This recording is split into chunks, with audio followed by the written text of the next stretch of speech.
Fiverr's a marketplace where you theoretically spend $5 to get something done, like a micro task. I need an image, I need a press release. So throw somebody a Fiverr, £5 or whatever, and they do some work for you. So he wrote an email to the entire company. I don't know the timestamp of this, but this sounds like one of those 1 a.m. CEO like manic emails that I send. Yeah, the grammar, was there a syntax. time on it? I'm going to guess 2 a.m. 12:58, but we don't know AM or PM. No, it's AM. 100%. 100%. Trust me, when you're a CEO, here's what happens. You work all day, you work all week, you're in panic mode. We have competitors, things are changing, Trump tariff, chaos, recession, whatever it is, AI replacing jobs, marketplace competition, and then you decide to write a missive. A missive can only be written after the stroke of midnight. This one will be no different. What did he say? Well, he says that no matter your role, no matter your job, even his job as CEO, AI is coming for it. So what is the solution to that? Personally led learning. He wants you to try, tinker, fail, learn, and collaborate with how to use these AI tools. Echoing, I think, very closely what Toby from Shopify said, that the way to get better with AI is to use it a lot. It's a tool. Yep. I really liked how he said this. He said, I'm paraphrasing here a little bit. What was easy is now zero. What was hard is now easy. What was impossible is now merely hard. So essentially everything has become easier, which means people need to take on more. And then he concludes the letter by saying, essentially, don't come to me for more staff if you're not using AI tools very aggressively. Again, mirroring what Shopify and other leaders have said. I think this is tough from the Fiverr CEO. Tough love. I'll tell you, as a leader and as somebody who works with leaders of companies right now, there is deep panic in the executive suite right now across all companies.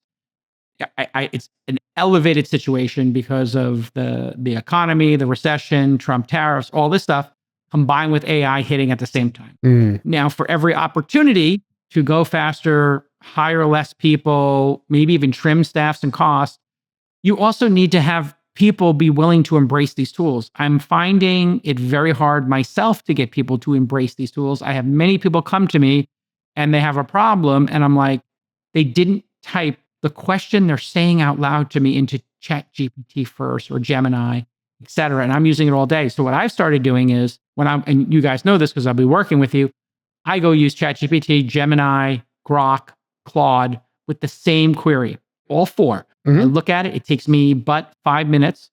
Then I collect the best answer and I put it into the other ones and say, improve this answer. Like I'm a lunatic now with this stuff. Yeah. And it has led to me, in terms of my mentorship with people, getting them to be AI first. It's just like getting people to be online first, internet first, mobile first. As a leader, you have to push people, and some people will just not do the paradigm shift in business. And then you have to fire them.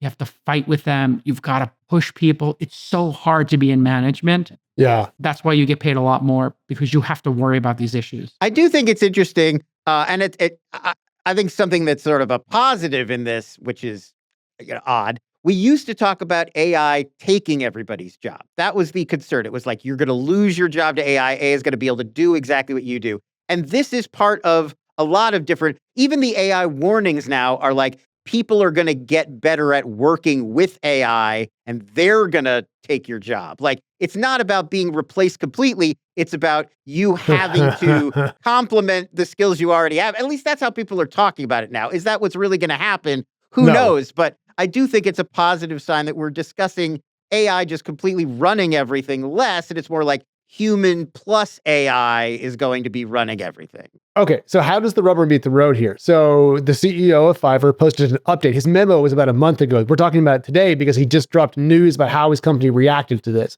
One thing he said, Jason, was that he's going to open his calendar for folks to literally come by and pitch him ideas about how to use AI to make the company better.